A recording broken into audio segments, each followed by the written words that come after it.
దేశవ్యాప్తంగా సంచలనం సృష్టించిన ఆర్జీకర్ హత్యాచార ఘటనకు వ్యతిరేకంగా పోరాడుతున్న వైద్యులు సమ్మెకు తాత్కాలిక విరమణ ప్రకటించారు. వైద్యుల డిమాండ్ల పరిష్కారానికి సీఎం మమతా బెనర్జీ అంగీకరించడంతో 42 రోజుల సమ్మెను పాక్షికంగా విరమిస్తున్నట్టు ప్రకటించారు.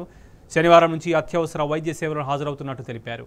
అయితే అవుట్ పేషెంట్ విభాగం విధులకు మాత్రం దూరంగా ఉంటామన్నారు. హత్యాచార ఘటనపై తమ నిరసన కొనసాగుతుందని స్పష్టం చేశారు. హామీల అమలుకు వారం రోజులు ఎదురుచూస్తామని, లేదంటే ఉద్యమాన్ని మళ్లీ ఉధృతంగా చేపడతామని తేల్చి చెప్పారు.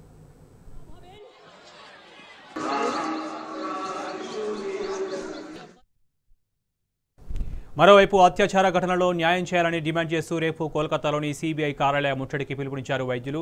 ఈ ఘటనలో న్యాయం చేయడానికి ఇంకెంత కాలం పడుతుందని సీబీఐని ప్రశ్నిస్తామంటున్నారు. తమ ప్రశ్నలకు సీబీఐ వర్గాలు సమాధానం చెప్పి తీరాలని డిమాండ్ చేస్తున్నారు.